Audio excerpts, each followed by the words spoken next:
오늘도 살아계신 하나님의 은혜가 여러분들의 삶 가운데 함께 하시기를 주님의 이름으로 간절히 축원합니다. 우리 앞뒤 좌우에 계신 분들과 인사하겠습니다. 보고 싶었습니다. 반갑습니다. 인사하겠습니다.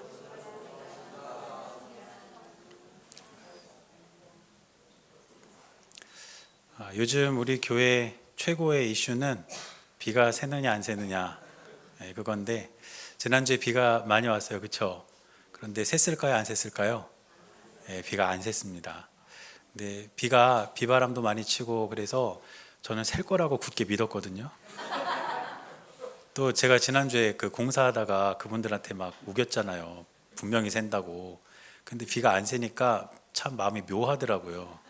안 새서 감사하기는 한데 괜히 우겨가지고 좀 멋쩍기도 하고. 그래서 비가 새는 바람에 이제 많은 분들이 도와주고 계십니다. 관심도 가지고 계시고.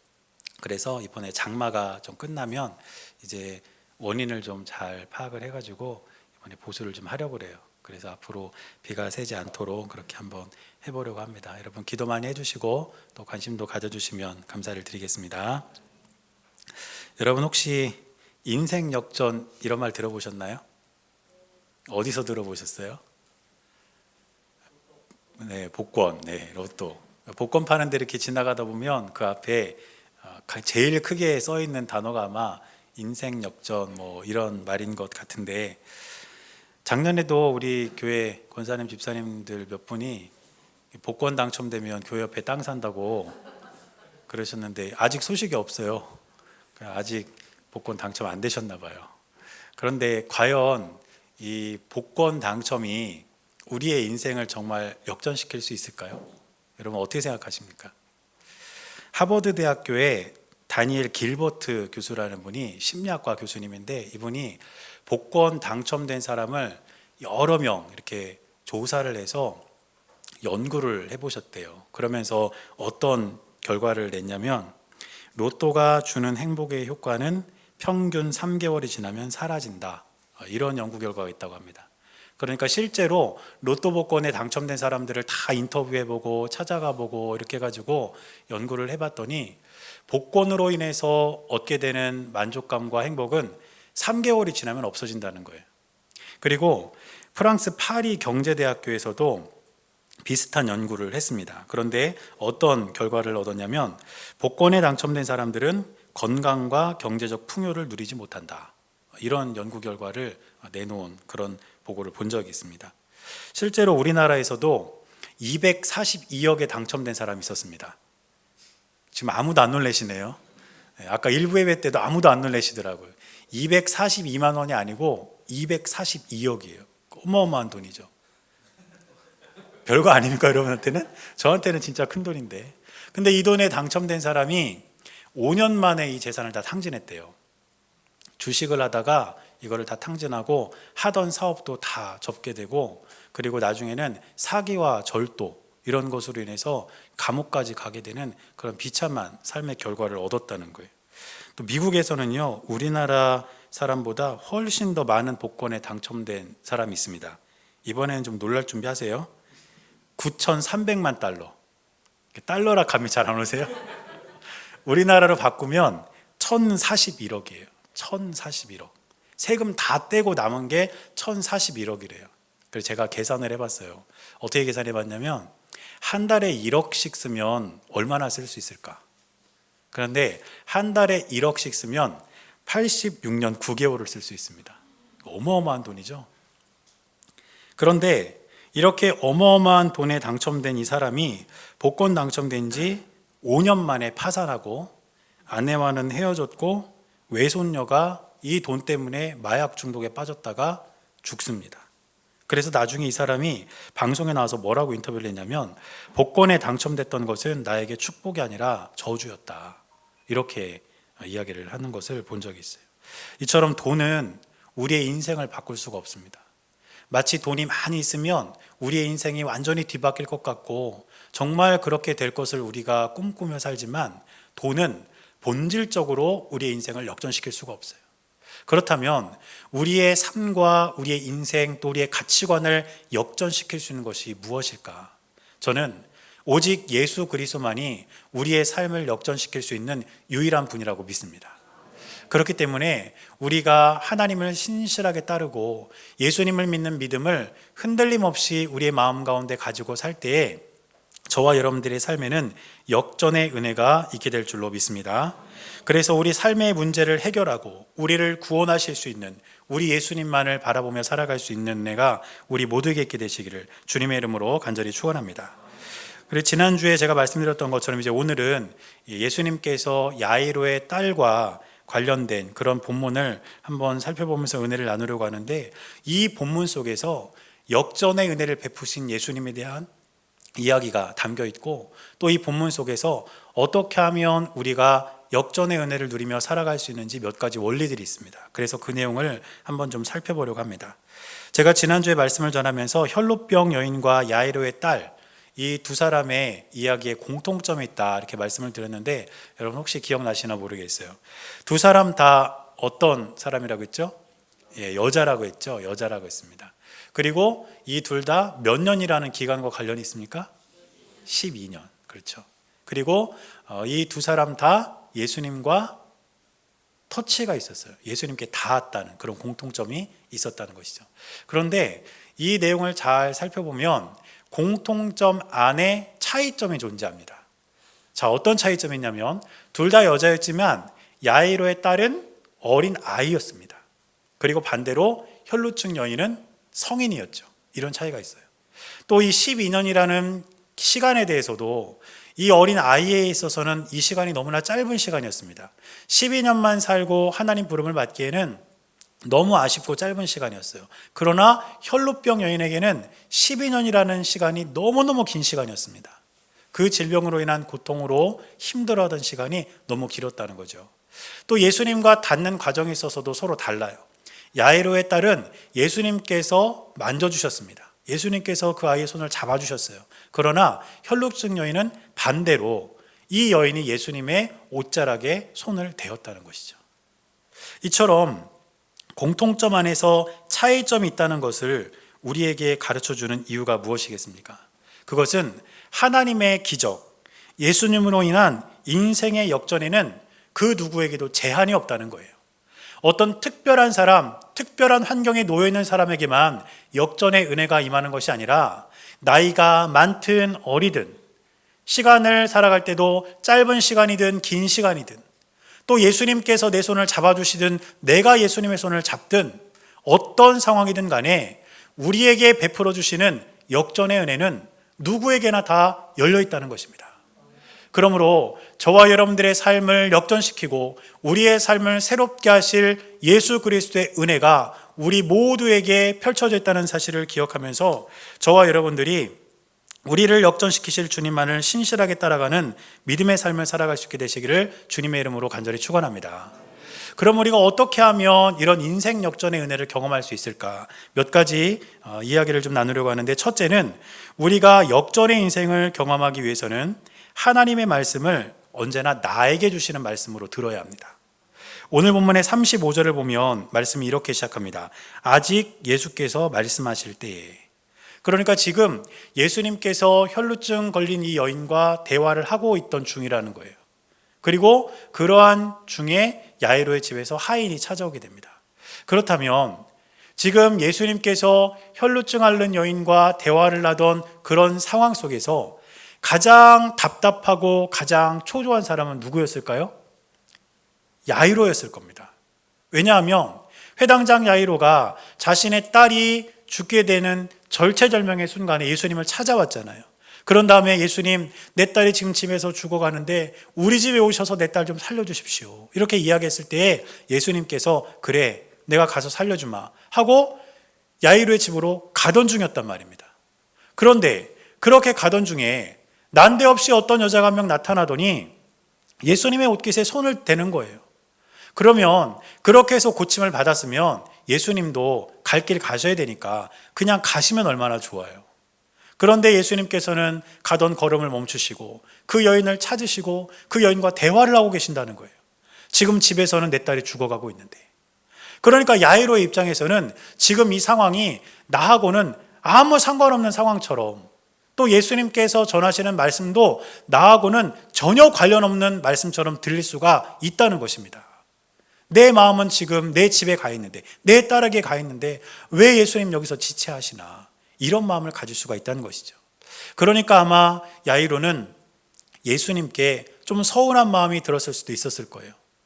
그냥 고쳐주셨으면 가시면 되지, 왜 굳이 저기 서셨나, 왜 멈추셨나, 왜 시간을 이렇게 허비하시나, 이런 마음을 가졌을 수도 있고, 또 이 혈루증 걸린 여인에 대해서는 원망스러운 마음도 있었을지 모릅니다. 당신 때문에 우리 딸 죽으면 어떡할 건데 왜 예수님을 붙잡고 저렇게 이야기를 하고 있나, 이런 원망이 이 여인에게 있을 수가 있다는 것이죠.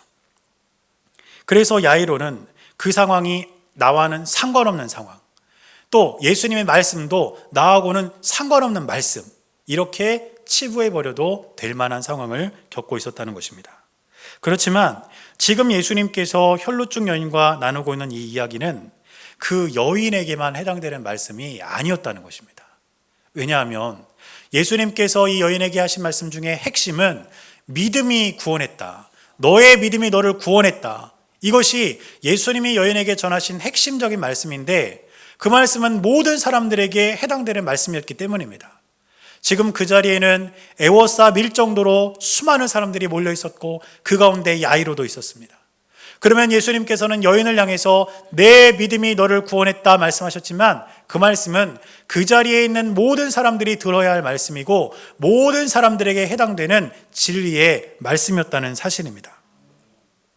그래서 어느 누구도 그 예수님의 말씀을 붙들면 믿음으로 구원받는 은혜를 경험할 수가 있었다는 것이죠.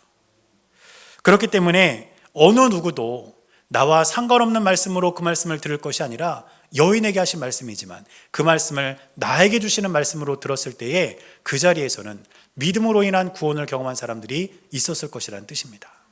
사랑하는 여러분, 그렇기 때문에 저와 여러분들 역시 나와 상관없는 상황처럼 보여지는 상황 속에서 증거되는 말씀일지라도, 나와 전혀 관련 없는 말씀처럼 들리는 말씀일지라도 그 말씀을 나에게 주시는 하나님의 말씀으로 받을 때에 저와 여러분들의 삶에는 인생 역전의 문이 열리게 될 줄로 믿습니다. 우리가 신앙생활을 이렇게 오래 하면, 신앙생활을 하면 할수록 이 신앙에도 어떤 좀 내공이 쌓이는 것 같아요.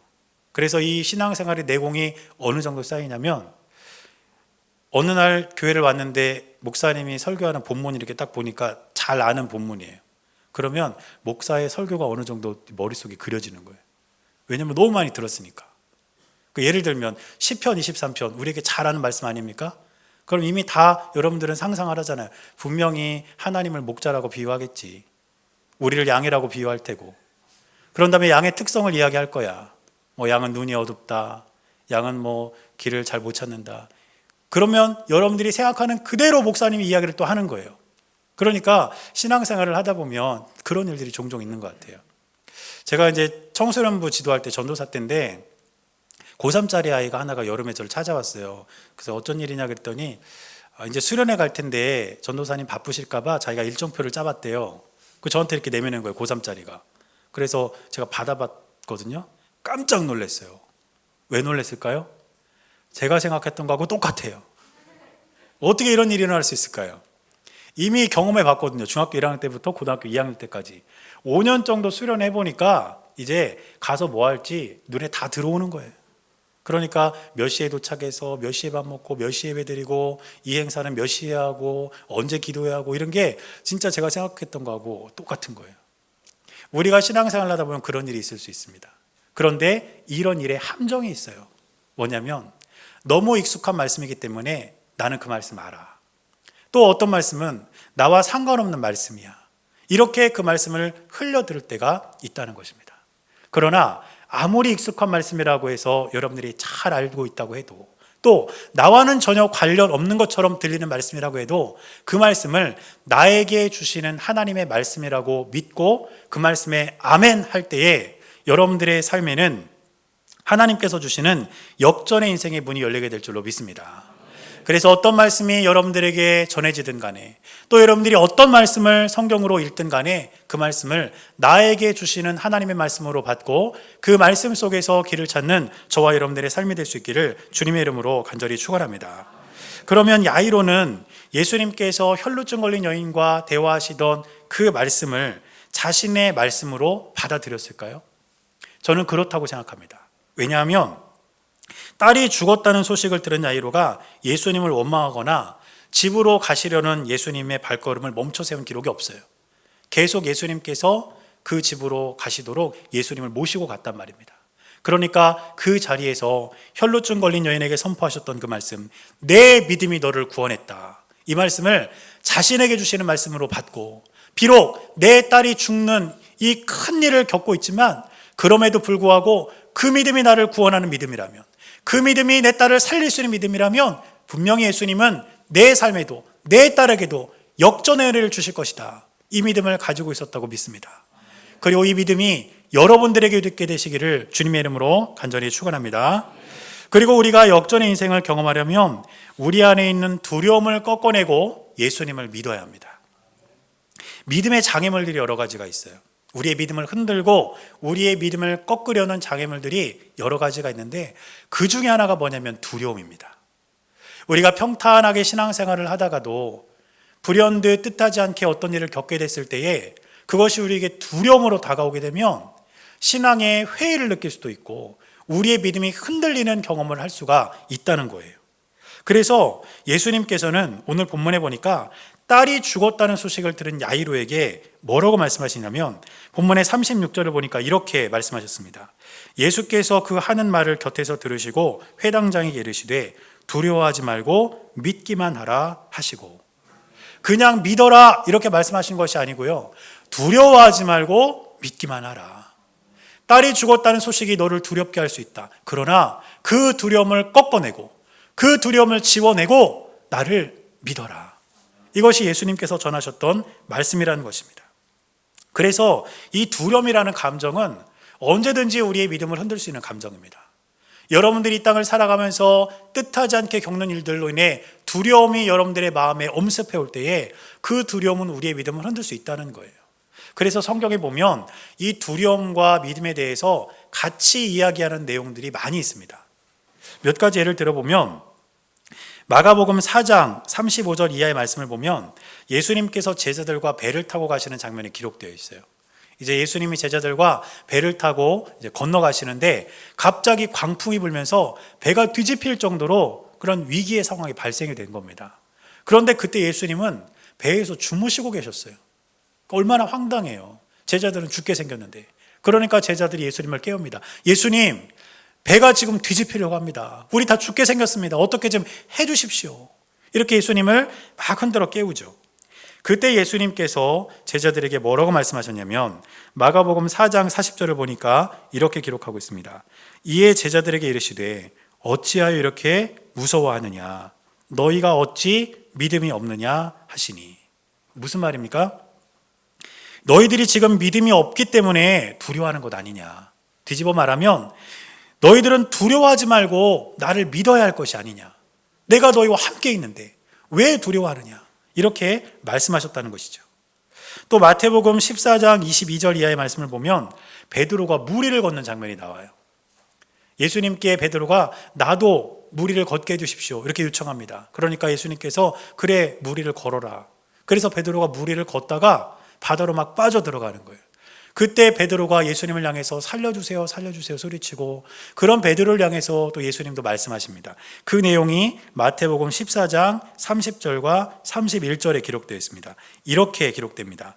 바람을 보고 무서워 빠져가는지라 소리질러 이르되 주여 나를 구원하소서 하니 예수께서 즉시 손을 내밀어 그를 붙잡으시며 이르시되 믿음이 작은 자여 왜 의심하였느냐 하시고.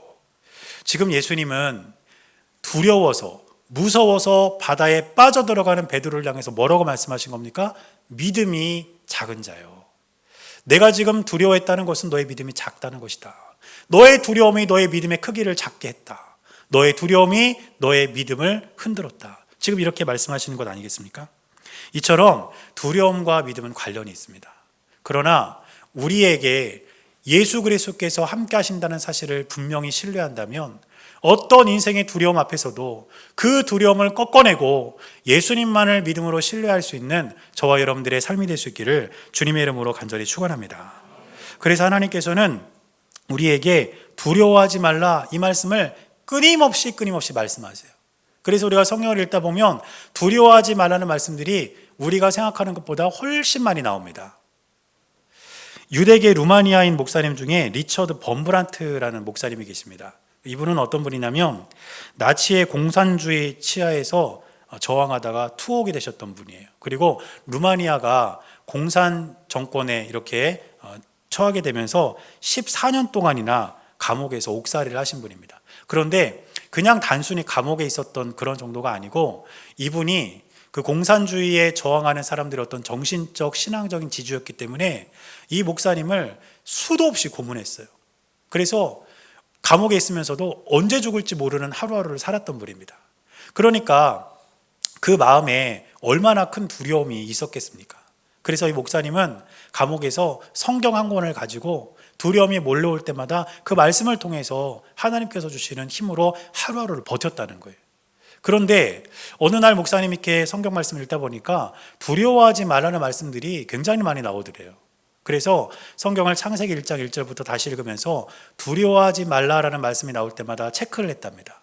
그런 다음에 이 두려워하지 말라는 말씀이 몇 번 나오는지 세봤더니 몇 번이 나오냐면 365번, 365. 뭐하고 똑같죠? 1년 날수하고 똑같죠. 그래서 이 목사님께서 그 사실을 딱 알고 난 다음에 이렇게 생각했다. 하나님은 나에게 매일매일 두려워하지 말라고 말씀하시는구나. 매일매일 우리의 삶에 두려운 일들이 다가오지만 하나님은 매일매일 두려워하지 말라고 말씀하시면서 내 믿음을 지키라고 말씀하시는구나. 이런 믿음을 가지고 그 옥에서 견뎌냈다고 합니다. 그러므로 저와 여러분들 역시 우리의 인생에 불청객처럼 찾아오는 여러 가지 일들로부터 오는 두려움, 그 두려움 속에서 매일매일 우리도 두려워하지 않고 그 두려움을 꺾어내고 그 두려움을 지워내고 오직 예수 그리스도만을 믿는 믿음으로 승리하며 살아갈 때에 우리의 삶에도 인생 역전의 문이 열리고 우리의 인생을 바꾸시는 하나님의 놀라운 은혜를 경험하게 될 줄로 믿습니다. 그리고 한 가지 더 살펴본다면 우리가 예수님께만 집중할 때에 우리는 역전의 인생을 경험할 수가 있습니다. 오늘 본문을 보니까 야이로의 딸이 죽음으로써 이제 모든 것이 다 끝난 것과 같은 그런 상황으로 이 상황이 돌변합니다. 그런데 예수님 앞에서 야이로는 흔들림 없이 예수님께 집중하는 모습을 보이고 있어요. 오늘 본문의 35절 말씀을 보면 이렇게 기록합니다. 아직 예수께서 말씀하실 때에 회당장의 집에서 사람들이 와서 회당장에게 이르되 당신의 딸이 죽었나이다. 어찌하여 선생을 더 괴롭게 하나이까? 무슨 말입니까? 당신의 딸 죽었습니다. 더 이상 예수님 오실 필요 없습니다. 더 이상 이분 괴롭게 하지 마시고 가던 길 보내주십시오. 만약에 이 말에 야이로가 흔들렸다면 예수님께 이렇게 얘기했을 거예요. 예수님, 여기까지 오신 것도 감사합니다. 이제 내 딸 죽었으니 가던 길 가세요. 이렇게 이야기했을 거라는 거죠.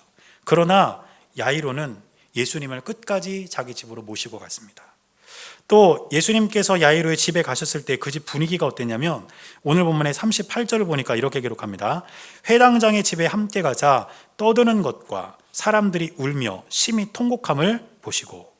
지금 그 집에 갔더니 막 떠드는 사람도 있고요, 통곡하는 사람도 있고 우는 사람도 있고 난리도 아닌 거예요. 너무너무 시끄럽고 분주한 그런 상황이었다는 것이죠.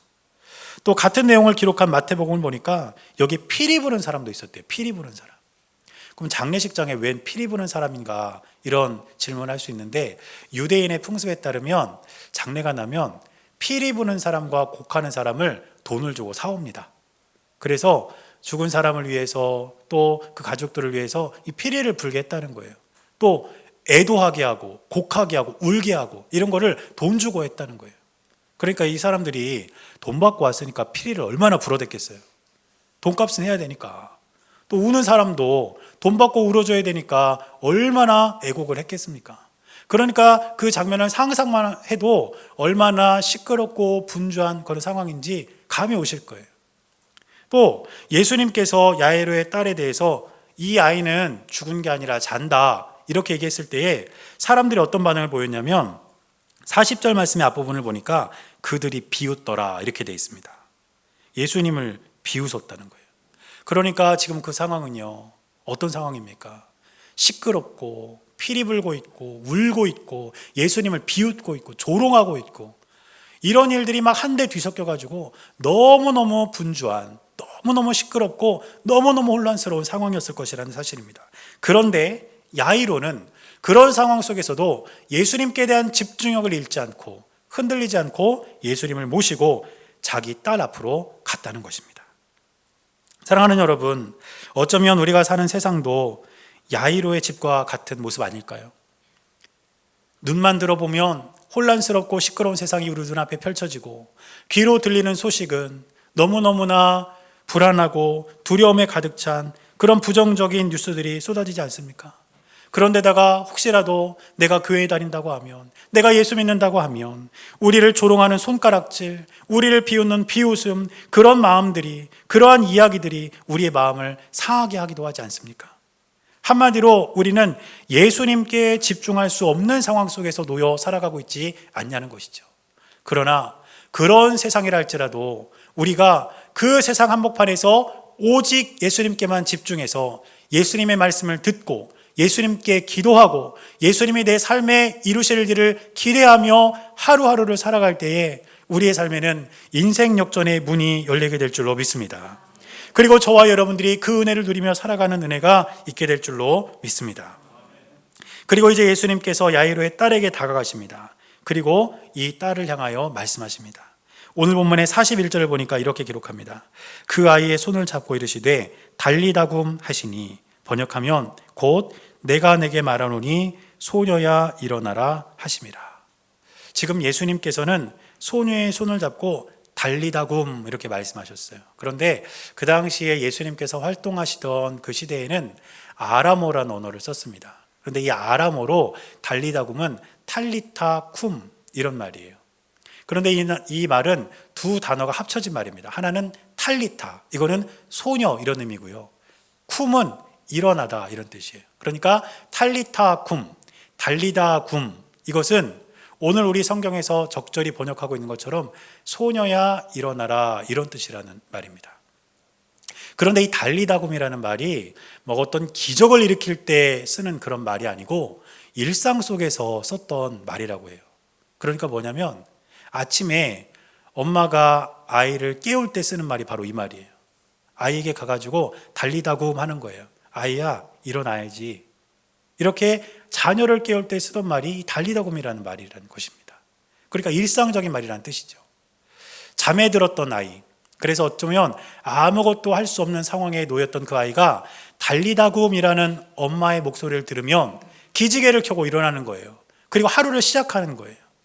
그 엄마의 목소리를 듣고 그 아빠의 목소리를 듣고 그 자리에서 일어나서 아무것도 못하는 잠든 상태에서 일어나서 하루를 힘있게 시작을 하는 것, 그것이 바로 이 달리다굼이라는 말이라는 것입니다. 사랑하는 여러분, 오늘 우리가 말씀을 통해 살펴봤던 것처럼 저와 여러분들이 인생 역전을 일으키시는 주님을 바라보면서 어떤 말씀이든 그 말씀을 나에게 주시는 말씀으로 받고, 그리고 또 두려움을 꺾고 예수 그리스도를 절대적으로 신뢰하며 시끄럽고 분주한 세상 속에서 예수님께만 집중하기를 우리가 바랄 때에 우리 주님이 저와 여러분들에게 뭐라고 말씀하실까요? 달리다굼입니다. 일어나라. 내가 그렇게 마음 먹었다는 것, 내가 그렇게 결단했다는 것, 내가 너의 마음을 안다. 그렇다면 이제 잠든 상태에서 어쩌면 조금 무기력해져 있는 그 상태에서 일어나라. 기지개를 켜고 일어나서 너의 일상을 살아라. 너의 삶을 살아라. 그 삶을 내가 책임지마. 그것이 우리 주님의 은혜인 줄로 믿습니다. 그러므로 우리 주님을 신뢰하며 인생 역전의 삶을 살아가는 저와 여러분들의 삶이 될 수 있기를 주님의 이름으로 간절히 축원합니다.